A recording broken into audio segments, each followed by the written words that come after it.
नमस्कार, स्वागत है आप सभी का डीडी न्यूज में। आपके साथ मैं हूं संध्या शर्मा। आइए समाचार की शुरुआत करें हेडलाइंस के साथ। लोकसभा में आज दोपहर 12 बजे से संविधान पर बहस। सत्ता पक्ष से राजनाथ सिंह करेंगे चर्चा की शुरुआत। विपक्षी दल भी होंगे बहस में शामिल।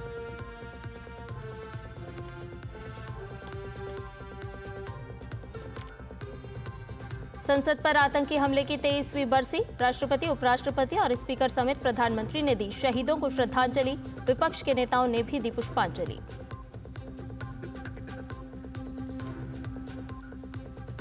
महाकुंभ से पहले प्रधानमंत्री नरेंद्र मोदी आज प्रयागराज दौरे पर। लगभग 5,500 करोड़ रुपए की विकास परियोजनाओं की करेंगे शुरुआत।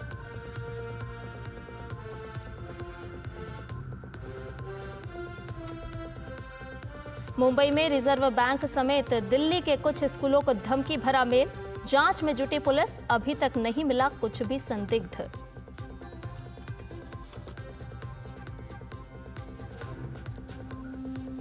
और राजधानी दिल्ली समेत उत्तर भारत में शीतलहर ने बढ़ाई सर्दी। वहीं तमिलनाडु के कई जिलों में लगातार बारिश के कारण मुसीबत।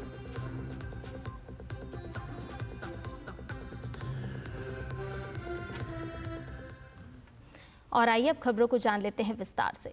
संसद में आज से भारत के संविधान पर विशेष चर्चा शुरू होगी। संविधान को अंगीकार किए जाने के 75 साल पूरे होने पर आज से 2 दिन तक लोकसभा में बहस होगी। दोपहर 12 बजे तक प्रश्नकाल होगा और इसके बाद संविधान पर चर्चा शुरू हो जाएगी। सत्ता पक्ष की ओर से रक्षा मंत्री राजनाथ सिंह इस बहस की शुरुआत करेंगे, जबकि कांग्रेस की ओर से नेता प्रतिपक्ष राहुल गांधी चर्चा में शामिल होंगे। इसके अलावा एचडी कुमारस्वामी, श्रीकांत शिंदे, शांभवी चौधरी, राजकुमार सांगवान, जीतन राम मांझी, अनुप्रिया पटेल और राजीव रंजन सिंह जैसे नेता बहस में हिस्सा लेंगे। फिर कल प्रधानमंत्री नरेंद्र मोदी चर्चा पर सदन को जवाब देंगे। राज्यसभा में 16 और 17 दिसंबर को संविधान पर विशेष चर्चा होगी। संसद के दोनों सदन में विधायी कार्यों की बात की जाए तो लोकसभा में आज गोवा विधानसभा क्षेत्रों में अनुसूचित जनजातियों के प्रतिनिधित्व के पुनर्समायोजन विधेयक 2024 पर चर्चा होगी। ये विधेयक गोवा विधानसभा में अनुसूचित जनजातियों के लिए सीटें आरक्षित करने का प्रावधान करता है। इससे पहले कल लोकसभा से आपदा प्रबंधन संशोधन विधेयक 2024 पारित किया गया। राज्यसभा की बात करें तो यहां वित्त मंत्री निर्मला सीतारमण साल 2024-25 के लिए अनुपूरक अनुदान मांगों का विवरण पेश करेंगी। इसके अलावा आज का दिन प्राइवेट मेंबर बिजनेस के लिए सुनिश्चित है। इस दौरान सांसद कई निजी विधेयक पेश करेंगे। साथ ही दोनों सदन में प्रश्नकाल के दौरान अलग अलग मंत्रालयों से कई अहम प्रश्न भी पूछे जाएंगे। इधर कांग्रेस सांसद मणिकम टेगोर ने लोकसभा में 12 दिसंबर को बीजेपी सांसद निशिकांत दुबे के जॉर्ज सोरोस को लेकर कांग्रेस के शीर्ष नेतृत्व को निशाना बनाए जाने संबंधी बयान को हटाने की मांग की है। इसे लेकर मणिकम टेगोर ने लिखित में लोकसभा अध्यक्ष ओम बिरला से निवेदन किया है। मणिकम टेगोर ने अपने पत्र में लिखा कि निशिकांत दुबे की टिप्पणी अपमानजनक है और इसमें की गई टिप्पणियां झूठी और गलत इरादे से की गई है। उन्होंने लिखा कि इनमें विपक्ष के नेता राहुल गांधी, कांग्रेस संसदीय दल के अध्यक्ष और राज्यसभा सदस्य सोनिया गांधी पर आरोप लगाए गए हैं। मणिकम टेगोर ने लोकसभा के नियम 352 और 380 का हवाला देते हुए टिप्पणी को तत्काल लोकसभा की कार्यवाही से हटाने का अनुरोध किया है। बता दें कि शून्यकाल के दौरान बीजेपी सांसद निशिकांत दुबे ने कांग्रेस पार्टी, कांग्रेस नेता सोनिया गांधी और जॉर्ज सोरोस के संदर्भ में 10 सवाल किए थे। इस मुद्दे पर संसद में गुरुवार को काफी हंगामा भी हुआ था। बीजेपी अध्यक्ष और केंद्रीय मंत्री जेपी नड्डा ने भी सोनिया गांधी और सोरोस के संबंधों को लेकर तीखे सवाल किए थे। भाजपा सांसद निशिकांत दुबे ने अपने सवाल में कहा था कि एफडीएल-एलपी जो कि कश्मीर को अलग देश मानता है, उसके साथ राजीव गांधी फाउंडेशन का क्या संबंध है। साथ ही उन्होंने कहा कि George Soros Rajiv Gandhi Foundation को फंड देता है। वहीं राहुल गांधी के अमेरिका दौरे का खर्चा सैम पित्रोदा जो कि खालिस्तानी समर्थक हैं, वो क्यों उठाते हैं। वहीं उन्होंने वर्ष 2010 से 2014 तक पूरा शेयर मार्केट से जॉर्ज सोरोस द्वारा पैसा लेने का आरोप लगाते हुए सवाल किया कि सोरोस और गांधी परिवार के बीच क्या संबंध है। साथ ही सोरोस का मनोज भार्गव, हंस फाउंडेशन, रॉकफेलर फाउंडेशन और किंगस्टन के साथ मिलीभगत होने की भी बात कही और इनके साथ मिलकर ब्लैक मनी को व्हाइट करने की बात भी कही गई। उन्होंने लोकसभा में कहा कि सोरोस ने कांग्रेस पार्टी के 300 लोगों को स्टार्टअप के नाम पर पैसे दिए। निशिकांत दुबे ने सवाल किया कि 300 लोग कौन हैं और कांग्रेस से इनका क्या संबंध है।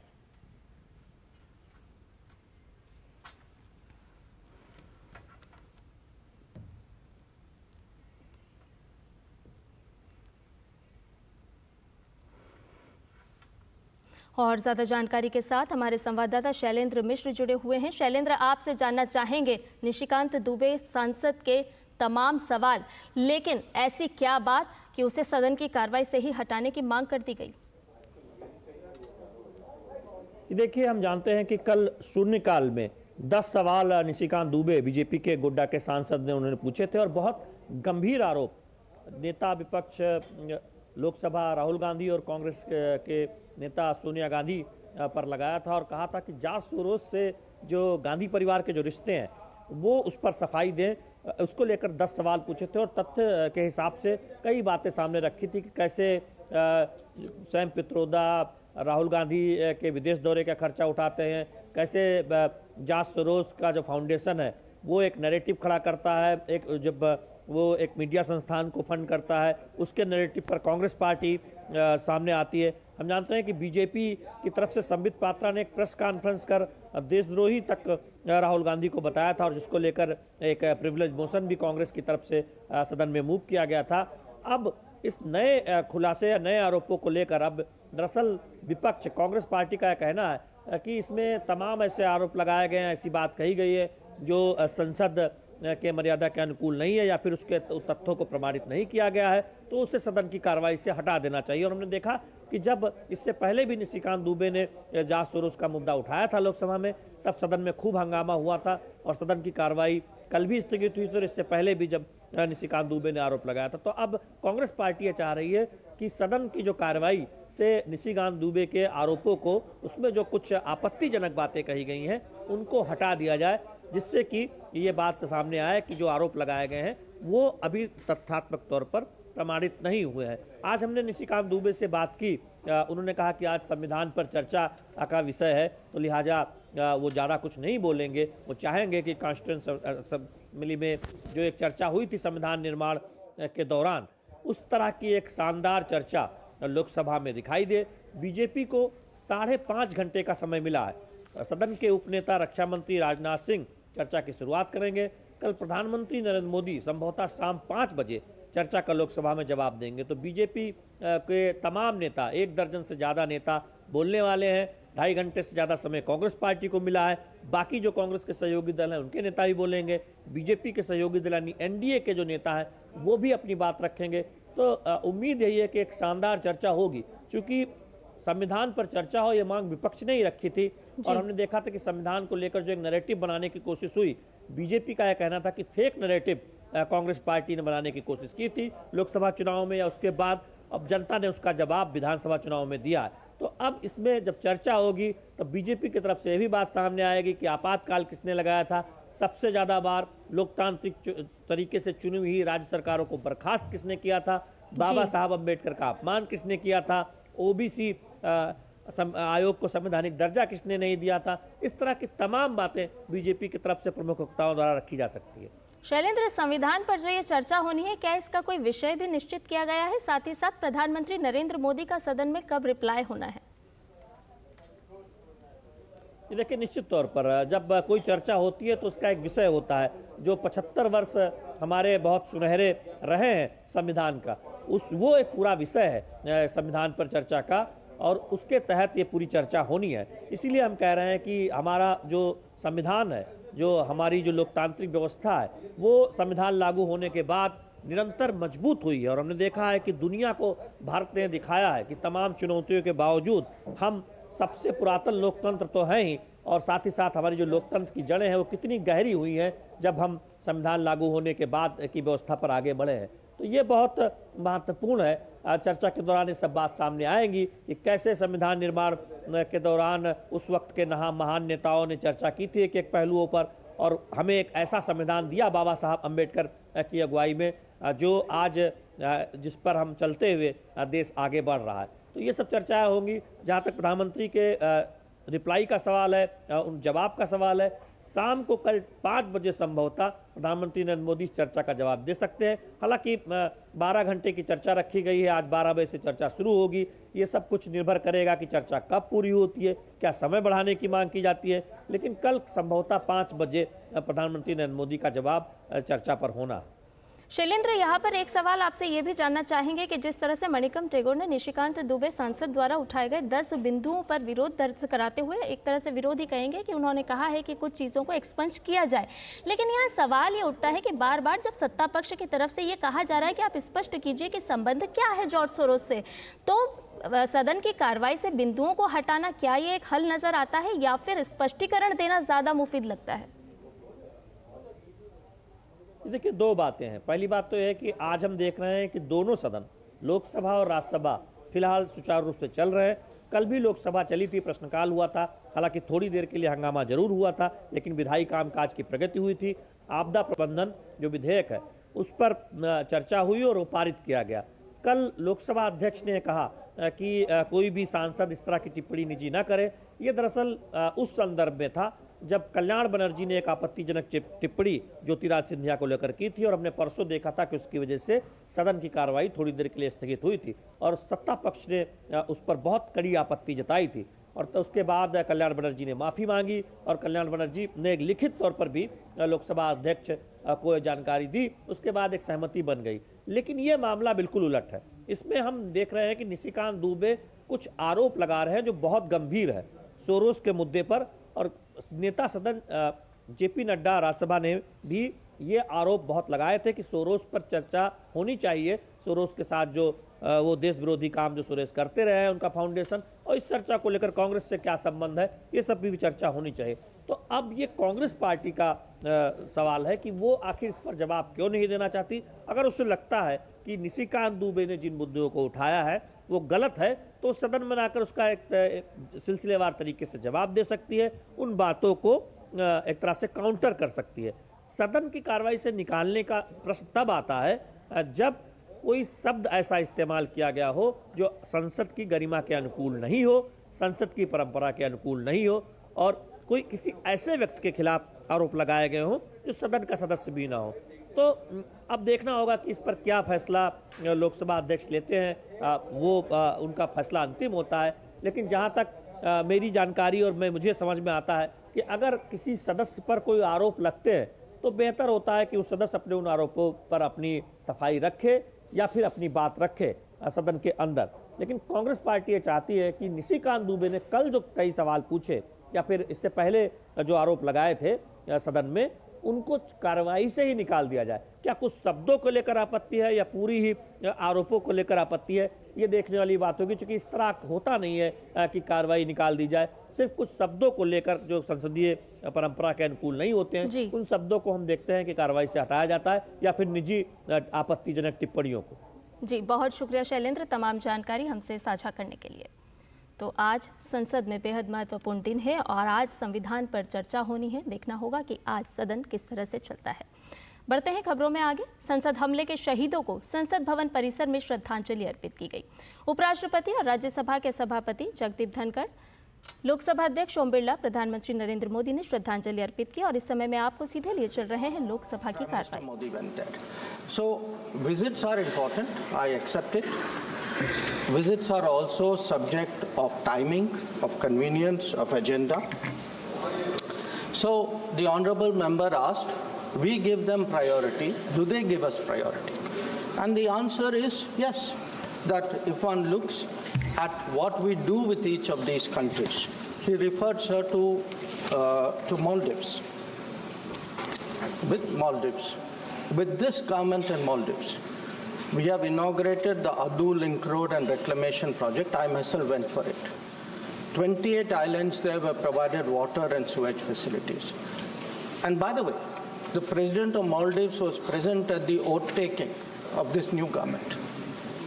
So I think the idea, if there is a desire to somehow show the foreign policy of this government in a bad light for political purposes, that is the member's privilege. But then, it is not my nature to make foreign policy partisan. But I would like to remind the honorable member, sir, through you, that the very Maldives he is talking about was also the country from which Indian companies were driven out for an important project in 2012. The same Sri Lanka was the place where Hambantota port was built by the Chinese in 2008. The same Bangladesh was giving support to terrorism till 2014. The same Myanmar was hosting Indian insurgent groups. So if one looks today at the development projects require both sides to cooperate. If one looks today at the number of projects, the volume of trade, the exchanges which are taking place, I think the answer is very clear. Now, our neighbors also have their politics. There are ups and downs in their countries.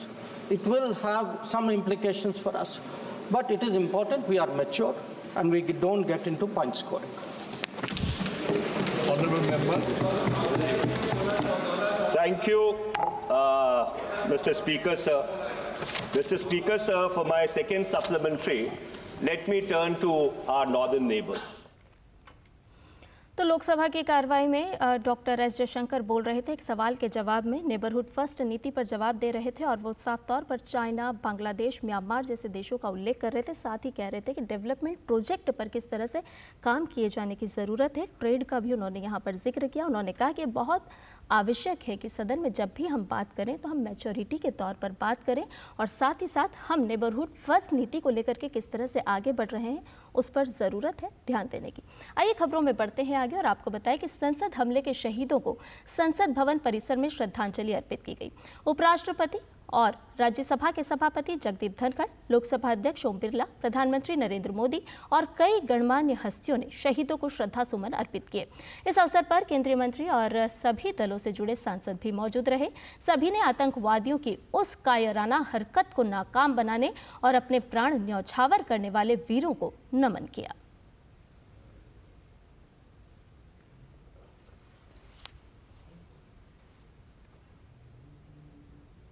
Rajya Sabha सांसद स्वाति मालीवाल ने फिर एक बार दिल्ली के मुख्यमंत्री आतिशी पर हमला बोला है। आज संसद पर हुए आतंकी हमले की 23वीं बरसी के मौके पर उन्होंने एक्स पर शहीद वीर जवानों और संसद स्टाफ को श्रद्धांजलि दी और कहा कि मुख्यमंत्री आतिशी मारलेना के माता पिता ने मास्टरमाइंड अफजल गुरु को बचाने की भरसक कोशिश की। उन्होंने लिखा कि हम हमले में शहीद हुए सभी वीर जवानों और संसद स्टाफ को भावपूर्ण श्रद्धांजलि अर्पित करते हैं। ये देश कभी उनका बलिदान नहीं भूलेगा। दिल्ली के मुख्यमंत्री आतिशी मारलेना जी के माता पिता ने इस आतंकी हमले के मास्टरमाइंड अफजल गुरु को बचाने के लिए माफी याचिकाएं डाली थी, राष्ट्रपति को पत्र लिखे, कोर्ट में लंबी लड़ाई लड़ी। आज उन्हें माफी मांगनी चाहिए और खुलकर बोलना चाहिए कि अफजल गुरु एक आतंकी था। ये हमला सिर्फ संसद पर नहीं बल्कि इस देश के लोकतंत्र पर था। और प्रधानमंत्री नरेंद्र मोदी आज संगम नगरी प्रयागराज का दौरा करेंगे और महाकुंभ 2025 के लिए विभिन्न परियोजनाओं का उद्घाटन करेंगे। पीएम संगम स्थल पर पूजा अर्चना और दर्शन करेंगे। इसके बाद अक्षय वट वृक्ष स्थल पर प्रार्थना करेंगे। हनुमान मंदिर और सरस्वती कूप में भी दर्शन और पूजा करेंगे। प्रधानमंत्री महाकुंभ प्रदर्शनी स्थल का भी भ्रमण करेंगे। प्रयागराज में लगभग 5,500 करोड़ रुपए की लागत वाली कई विकास परियोजनाओं का उद्घाटन और शुभारंभ भी प्रधानमंत्री नरेंद्र मोदी करेंगे।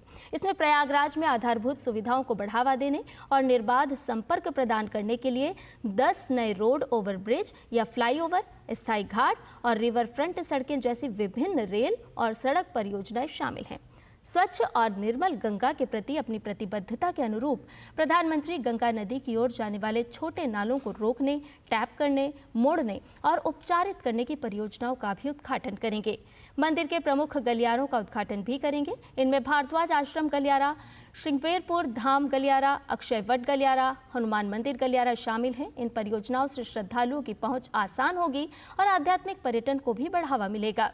पीएम कुंभ सहायक चैटबॉट का भी शुभारंभ करेंगे। ये चैटबॉट महाकुंभ मेला 2025 के बारे में श्रद्धालुओं को मार्गदर्शन और कार्यक्रमों की नवीनतम जानकारी प्रदान करेगा। संगम नगरी में पीएम मोदी का आज का दौरा सुर्खियों में रहने वाला है। उनके इस यात्रा से इस बार के महाकुंभ की तैयारियों को और नजदीक से जानने का मौका मिलेगा। संवाददाता आशुतोष शुक्ला की प्रयागराज से देखिए ये खास रिपोर्ट। प्रयागराज में त्रिवेणी के तट पर यह पहला मौका होगा जब देश के प्रधानमंत्री नरेंद्र मोदी गंगा पूजन करके विधिवत इस आयोजन का शुभारंभ करेंगे। आप हमारे पीछे ठीक देख सकते हैं कि किस तरह से उनके कार्यक्रम को लेकर के व्यापक रूप से तैयारियां की जा रही हैं और संपूर्ण कुंभ मेले को दिव्य और भव्य बनाने के लिए उत्तर प्रदेश शासन लगातार यहां पर लगा हुआ है। मानवता की अमूर्त सांस्कृतिक धरोहर के रूप में महाकुंभ को जाना जाता है। प्रधानमंत्री अपने कार्यक्रम में किला घाट पर आकर के Akshay Vat corridor, Saraswati Koop corridor, Hanuman Mandir corridor, इसके अलावा गंगा रिवर फ्रंट, तमाम सारे ऐसी परियोजनाएं, लगभग 7,000 करोड़ रुपए की परियोजनाओं का प्रधानमंत्री यहां पर लोकार्पण करेंगे अथवा शिलान्यास करेंगे। सरकार की इसके अतिरिक्त जो मंशा है वो साफ तौर पर यह है कि इस पूरे कुंभ मेले को किस तरह से डिजिटल ढंग से जो है संपादित किया जाए, प्लास्टिक मुक्त रखा जाए, जिससे कि इसकी दिव्यता और भव्यता बेहतर तरीके से निखर करके सामने आ सके। अनुमान है मेला प्रशासन का कि लगभग 40 से 45 करोड़ श्रद्धालु यहाँ पर संगम मेला क्षेत्र में गंगा की रेती में आकर के तमाम सारे अपने धार्मिक कृत्यों को करेंगे, जिसके लिए उनके लिए तमाम विशेष सुविधाएं पैदा की जा रही हैं। प्रधानमंत्री इसके अतिरिक्त जो है यहाँ पर साधु संतों से भी मुलाकात करेंगे, उनके साथ गहन चिंतन और विमर्श भी करेंगे और ज्यादा जानकारी के साथ हमारे सहयोगी review the open regime policy which has historically been there, but we are sensitive to the requirement of the border communities, so it is something which we are working on, and part of the challenge is that there is very little government authority on the other side of the border. So most of what we have to do ourselves, but definitely there is today a much greater presence there to secure our borders and to monitor the movement of people across the borders. Regarding Bangladesh, sir, we have a good history of development projects. In fact, when we speak about neighborhood first policy, almost in every one of our neighboring countries, with the exception of Pakistan and China, we have had important development projects. That is the case with Bangladesh as well. And certainly it is our hope that with the new dispensation in Bangladesh, we will settle down to a mutually beneficial and stable relationship. With regard to the treatment of minorities in Bangladesh, it has been a source of concern. There have been multiple incidents of attacks on them. We have drawn our concern to their attention. Recently, Foreign Secretary visited Dhaka. This subject came up during his meeting. And it is our expectation that in its own interest, Bangladesh would take measures so that its minorities are safe. Question number 263, 263, Sri Baspati Nag Raju.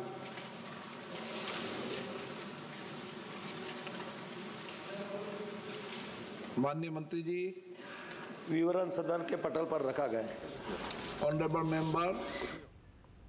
तो लोकसभा की कार्रवाई का सीधा प्रसारण अभी आप देख रहे थे, जहां प्रश्नकाल का जवाब दे रहे थे डॉक्टर एस जयशंकर। और इससे पहले हम आपको बता रहे थे कि आज का दिन किस तरह से बेहद खास और महत्वपूर्ण रहने वाला है कुंभ नगरी प्रयागराज के लिए। और भी ज़्यादा अपडेट ले लेते हैं हमारे संवाददाता अजय मिश्र से। हमारे सहयोगी जुड़े हुए हैं। अजय मिश्र, आपसे जानना चाहेंगे कि भव्य, दिव्य और डिजिटल महाकुंभ किस तरह से आज के दिन बेहद ही अहम और खास रहने वाला है। प्रधानमंत्री नरेंद्र मोदी खुद प्रयागराज पहुँचने वाले हैं। जी बिल्कुल सही कहा आपने। और इस वक्त आप देखिए, इस वक्त मैं हूं इसी प्रयाग की उस दिव्य धरा पर, और इस बार पूर्ण कुंभ का एक ऐसा सुयोग बना है जो हर 12 वर्षों में आता है। और अगर मैं इसमें जोड़ पाऊं कि ये हर 12 वर्षों के बाद जो ये पूर्ण कुंभ की ये जो एक अद्भुत संयोग बनता है, वो 12 बार अगर आएगा तो 144 वर्षों में जो ग्रह नक्षत्रों की स्थिति होती है वो इस बार आने वाली है। और अब से थोड़ी देर बाद प्रधानमंत्री यहां पर पहुंचने वाले हैं। ये है किला घाट, और आप मेरे पीछे देख रहे हैं यमुना का ये श्याम वर्ण। ये यमुना मां गंगा के साथ मिलकर के यहां से अगर आप पूरब की तरफ ध्यान दें तो वहां पर पवित्र संगम स्थल है। यहां पर किला घाट पहुंचने के बाद प्रधानमंत्री संगम स्थल पर जाएंगे और वहां पर पूजा अर्चन का कार्यक्रम है। इसके साथ ही यहां पर 4 प्रमुख कॉरिडोर्स का भी उद्घाटन किया जाना है, जिसमें मेरे ठीक पीछे आप देख पा रहे होंगे कि अक्षयवट है। अक्षयवट के कॉरिडोर का निर्माण किया जा चुका है और अक्षयवट के ठीक उत्तर की तरफ है श्री हनुमान जी का कॉरिडोर और हनुमान मंदिर, बड़े हनुमान जी जो कि लेटे हुए हनुमान जी हैं, उनके कॉरिडोर का भी उद्घाटन किया जाना है। इस तरह के जो घाट बनाए जा रहे हैं, 7 उनकी संख्या है, 7 घाटों का निर्माण किया जाना है। 240 करोड़ रुपए का प्रबंध किया गया है। उसके लिए 7,000 करोड़ रुपए की परियोजनाओं की सौगात आज प्रधानमंत्री नरेंद्र मोदी प्रयागराज की धरती पर यहां के लोगों को देने वाले हैं और उसमें बहुत ही महत्वपूर्ण योजनाएं हैं, बुनियादी ढांचे के विकास की, जिसमें बहुत सारी रेल की परियोजनाएं हैं, रोड की परियोजनाएं हैं, जो सैनिटेशन की परियोजनाएं हैं और यहां के शहरी विकास जिसमें स्मार्ट सिटी का निर्माण किया जा रहा है। 7,000 करोड़ रुपए की परियोजनाओं का शिलान्यास करेंगे। तो अक्षयवट और बड़े हनुमान जी जो लेटे हुए हनुमान जी हैं, विश्व में एकमात्र स्थान है, वहां के कॉरिडोर का भ्रमण करने के बाद प्रधानमंत्री महारैली को संबोधित करेंगे और माना जा रहा है कि इसमें 2 से 3 लाख लोग आ सकते हैं आज प्रधानमंत्री को सुनने के लिए। बेसब्री से इंतजार है। सारी तैयारियां पूरी की जा चुकी हैं। सुरक्षा की व्यवस्था बहुत ही जबरदस्त है यहां पर और इस बार सभी को एक संपूर्ण कुंभ का अनुभव मिल पाए, सुरक्षित कुंभ का अनुभव मिल पाए, सांस्कृतिक धरोहर पूरी दुनिया तक पहुंच पाए, उसकी तमाम व्यवस्थाएं की गई हैं। और आज का दिन प्रयागराज के लिए, कुंभ के लिए और कुंभ की तैयारियों के लिए बहुत ही महत्वपूर्ण है, क्योंकि बहुत सारे जो विकास के कार्य हैं वो लगातार चल रहे हैं और उसमें तेजी लाने के लिए जो घोषणाएं हैं वो प्रधानमंत्री आज करने वाले हैं। अजय, आपसे ये भी जानना चाहेंगे कि आज से ठीक 1 महीने बाद से आस्था की डुबकी लगाते हुए श्रद्धालु हमें प्रयागराज में नजर आएंगे, लेकिन अगर पर्यटन की दृष्टि से हम देखते हैं तो कितने महत्वपूर्ण होते हैं ऐसे महाकुंभ के आयोजन। पर्यटन के साथ साथ धर्म को लेकर के, संस्कृति को लेकर के किस तरह से इस तरह के आयोजन महत्वपूर्ण भूमिका निभाते हैं? देखिए, संपूर्ण ब्रह्मांड में अगर आप कहें तो भारतवर्ष पूरे ब्रह्मांड में एक ऐसा क्षेत्र है जो भगवान को भी कर्षित करने की क्षमता रखता है और उस भारतवर्ष में भी जो प्रयाग का क्षेत्र है, यहाँ का प्राण कहा जाता है। बहुत ही प्रकृष्ट धरा है यहाँ पर प्रयाग की ये जो भूमि है, क्योंकि ऋग्वेद में कहा गया है कि मां गंगा, मां यमुना और मां सरस्वती का जो संगम इस बहुत ही अद्भुत तीर्थ के रूप में, तीर्थराज प्रयाग के रूप में कहा जाता है इसको। तो अगर आप अग्नि पुराण को देखें तो वहां पर और महाभारत में उल्लेख मिलता है कि 60 करोड़ 10,000 तीर्थ यहां पर निवास करते हैं और इसीलिए जब 1 महीने बाद यानी 13 जनवरी 2025 को जब सूर्य मकर राशि में प्रवेश करेंगे, तब यहां पर विश्व का सबसे बड़ा सनातन धर्म का मेला लगता है। पिछली बार करीब 25 से 30 करोड़ लोग यहां पर आए थे। इस बार तैयारी है प्रशासन की कि 40 से 50 करोड़ लोग, आप समझिए जितनी जनसंख्या उत्तर प्रदेश की है उससे करीब 2 गुना लोग सिर्फ और सिर्फ यहां पर इस मेला क्षेत्र में आने वाले हैं।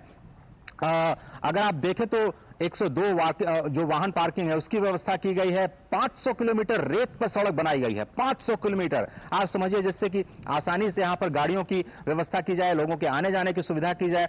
सुरक्षा के इतने जबरदस्त इंतजाम किए गए हैं, 50,000 से ज्यादा तैनाती की गई है।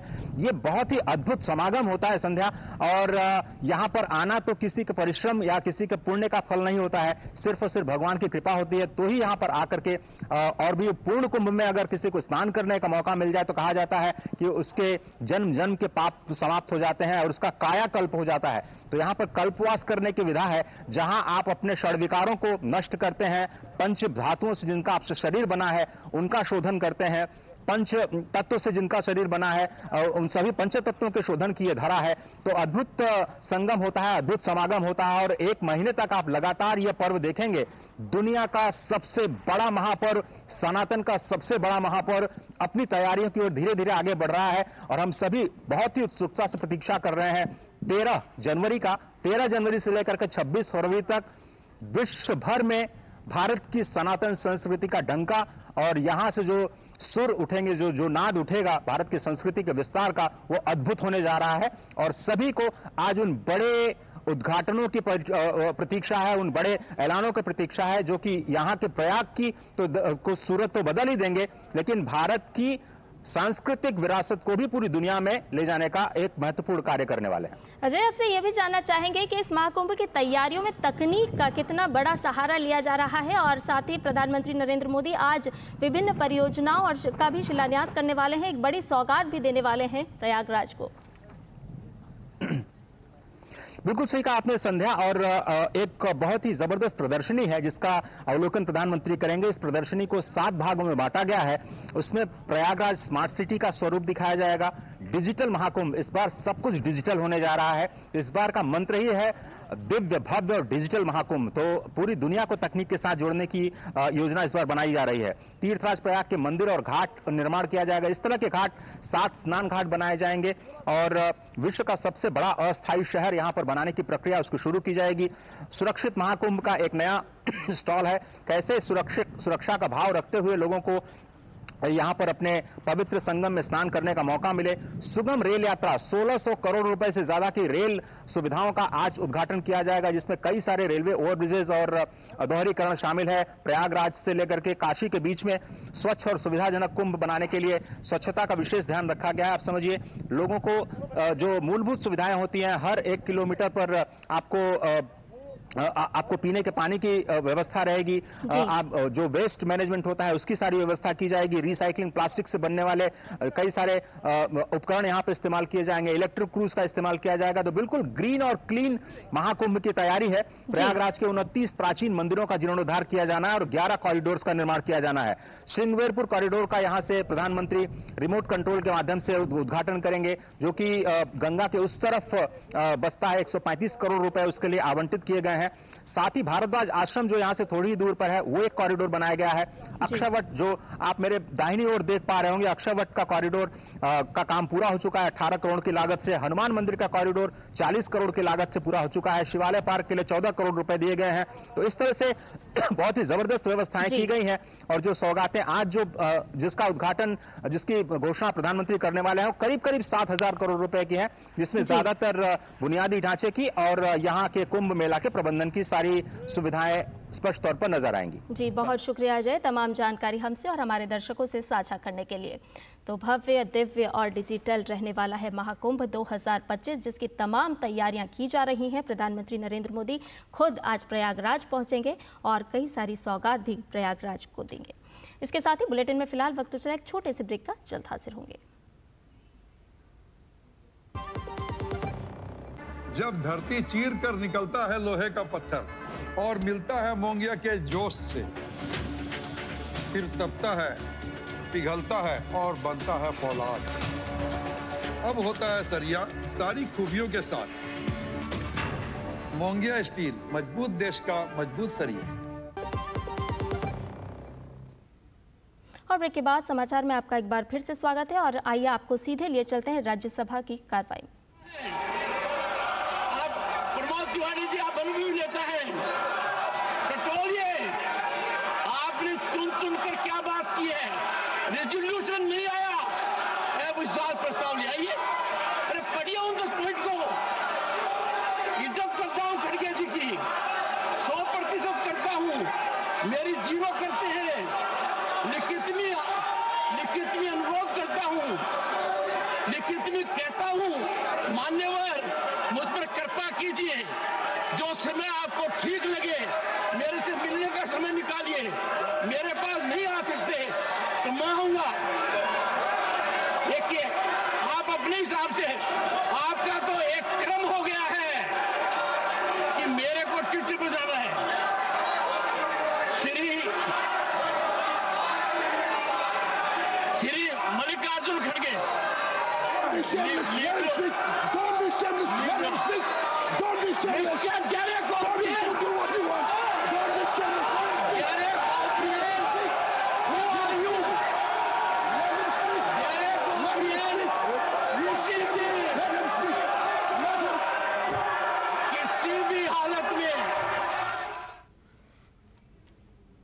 तो राज्यसभा से सीधा प्रसारण अभी आप देख रहे थे, जहां चेयर की तरफ से बार बार आग्रह किया जा रहा था कि कृपया आप समय निकालें, आप आएँ, मुझसे मिलें। और इसकी वजह साफ तौर पर यही है कि जिस तरह से हंगामे की भेंट चढ़ रहा है राज्यसभा का सदन, तो सभापति की तरफ से बार बार यही आग्रह किया जा रहा है कि अगर किसी तरह की कोई दिक्कत है, सदन ना चलने के लिए अगर आप किसी तरह की कोई परेशानी खड़ी कर रहे हैं तो आप बैठिए, मिलकर बात करिए।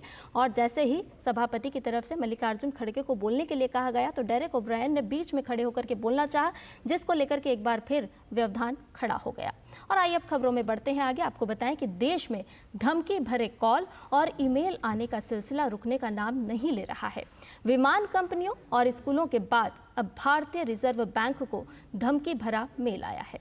आरबीआई के आधिकारिक वेबसाइट पर एक धमकी भरा ईमेल आया। यह ईमेल रूसी भाषा में था। ईमेल में रिजर्व बैंक को उड़ाने की बात कही गई थी। मेल आने के बाद मुंबई पुलिस सतर्क हो गई है। इस मामले में माता रमाबाई मार्ग पुलिस स्टेशन में अज्ञात आरोपियों के खिलाफ मामला दर्ज किया गया है।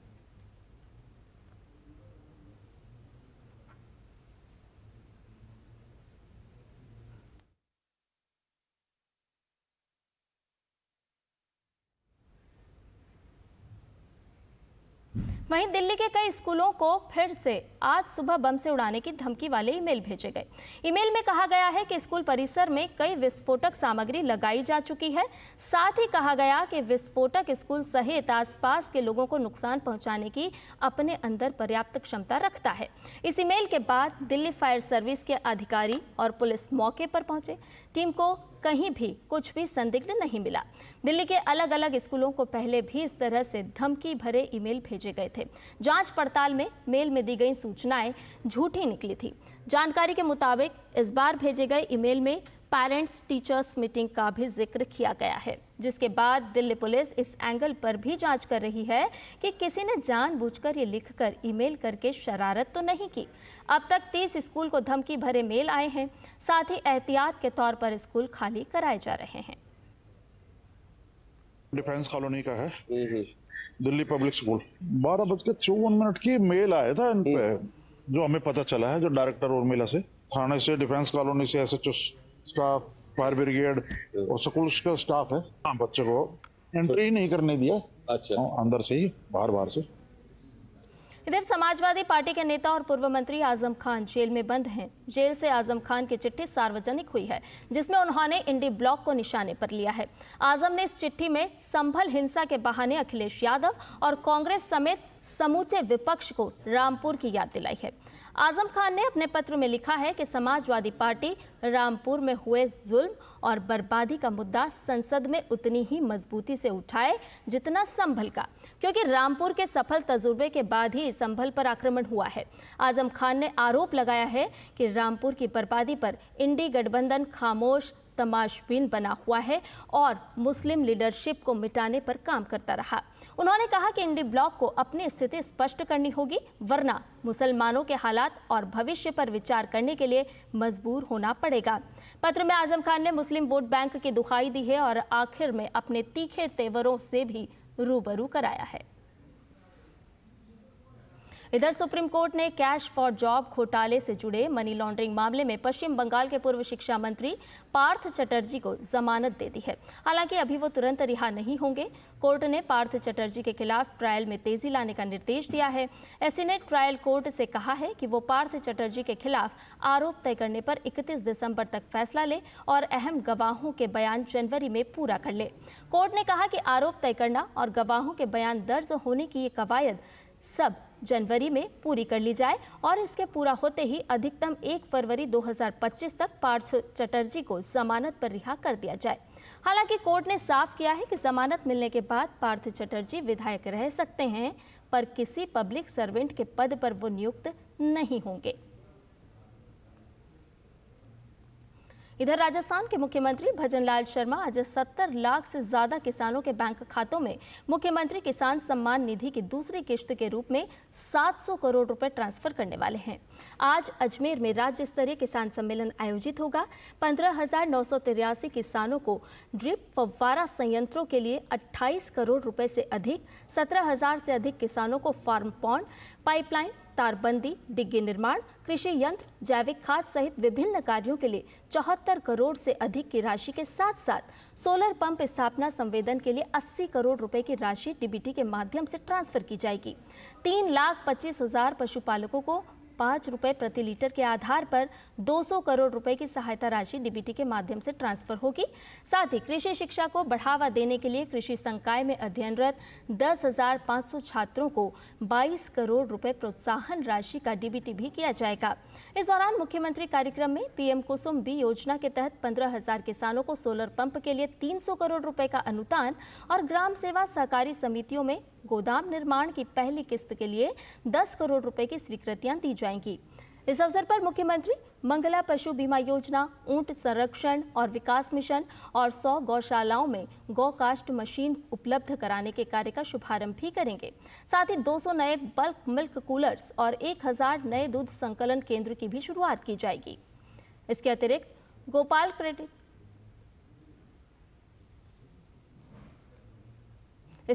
गोपाल क्रेडिट कार्ड योजना के अंतर्गत 20,000 गोपालकों को 1 लाख रुपए तक का ब्याज ऋण भी प्रदान किया जाएगा।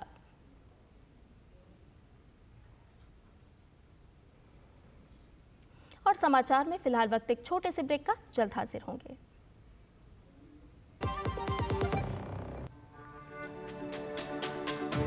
मेरी पसंद, मेरी पसंद, मेरी पसंद, मेरी पसंद, हमारी पसंद, हम सबकी पसंद। मजबूत देश का मजबूत सरिया हो गया स्टील। और समाचार में आपका एक बार फिर से स्वागत है। आइए खबरों में बढ़ते हैं आगे। छत्तीसगढ़ के बीजापुर जिले में पुलिस और नक्सलियों के बीच मुठभेड़ चल रही है। इसमें 2 वर्दीधारी नक्सली मारे गए हैं। दोनों ओर से रुक रुक कर गोलीबारी हो रही है। बीजापुर एसपी जितेंद्र यादव ने मुठभेड़ की जानकारी दी है।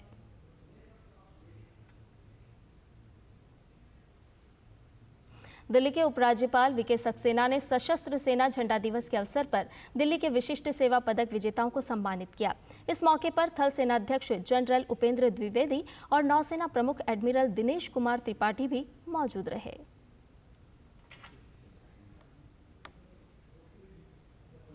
और बात करते हैं अब दिल्ली विधानसभा चुनाव से जुड़ी हुई खबर की। जी हां, दिल्ली विधानसभा चुनाव की सरगर्मी बढ़ने लगी है। सत्तारूढ़ दल आम आदमी पार्टी के बाद कांग्रेस ने भी अपने प्रत्याशियों की सूची जारी कर दी है। इसमें 21 नाम हैं। इसकी पहली खास बात यह है कि पूर्व सीएम शीला दीक्षित के बेटे संदीप दीक्षित को नई दिल्ली से मैदान में उतारा गया है। इसी सीट से अरविंद केजरीवाल विधायक हैं। हालांकि इस बार अभी तक इस सीट पर आम आदमी पार्टी की दावेदारी सामने नहीं आई है। दिलचस्प बात यह है कि केजरीवाल ने 2013 के चुनाव में नई दिल्ली से ही शीला दीक्षित को हराया था। वहीं दिल्ली कांग्रेस के अध्यक्ष देवेंद्र यादव बादली से चुनाव लड़ेंगे। लिस्ट में 3 मुस्लिम उम्मीदवारों के भी नाम हैं। पूर्व मंत्री हारून यूसुफ को बल्लीमारान से उतारा गया है, अब्दुल रहमान सीलमपुर से और अली मेहदी को मुस्तफाबाद से चुनाव मैदान में उतारा गया है। 2 महिला उम्मीदवारों में रागिनी नायक वजीरपुर से और अरुणा कुमारी नरेला से मैदान में होंगी। पूर्व प्रदेश अध्यक्ष चौधरी अनिल कुमार पटपड़गंज से चुनाव लड़ेंगे, जबकि पूर्व प्रधानमंत्री लाल बहादुर शास्त्री के पौत्र आदर्श शास्त्री को द्वारका से उम्मीदवार बनाया गया है।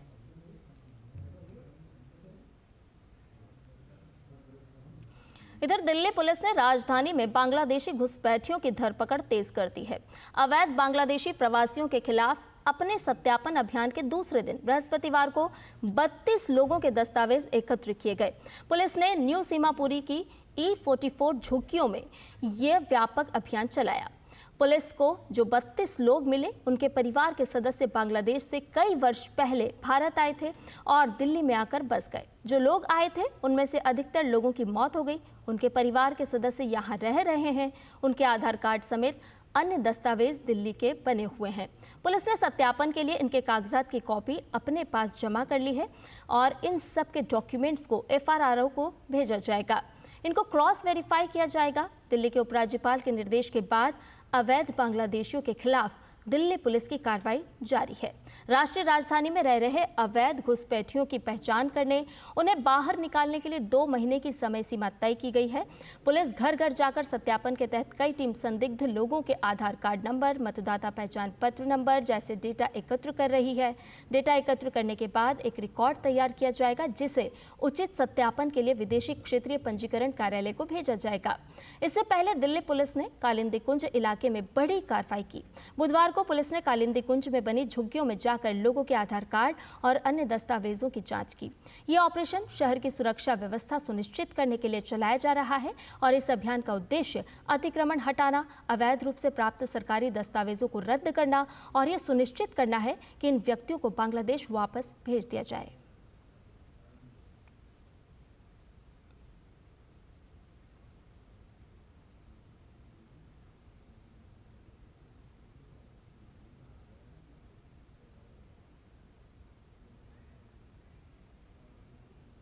और बात करते हैं तमिलनाडु की। तमिलनाडु के कई हिस्सों में लगातार बारिश के कारण जलभराव हो गया है। तिरुनेलवेली, मदुरै, चेन्नई, विलुपुरम के कुछ इलाकों में रात भर से बारिश हो रही है। भारी बारिश के कारण यहाँ स्कूल कॉलेज बंद किए गए। और आइए आपको सीधे लिए चलते हैं राज्यसभा की कार्रवाई की ओर।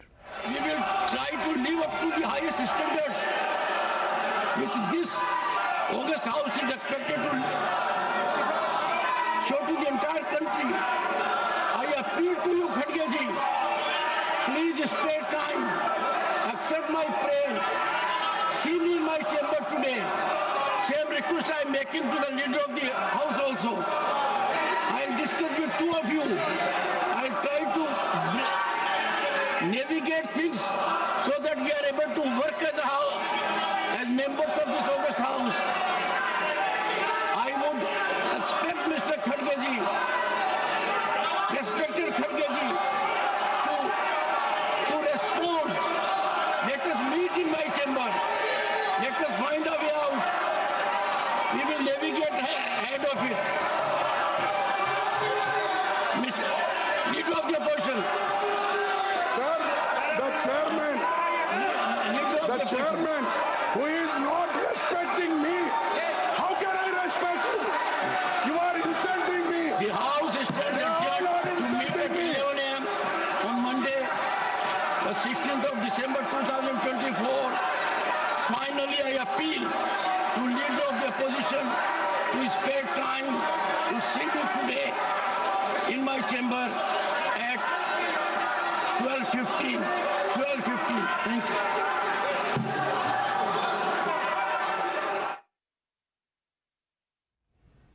तो राज्यसभा की कार्रवाई का सीधा प्रसारण अभी आप देख रहे थे, जहां आज भी हंगामा हो रहा है। आइए खबरों में बढ़ें आगे।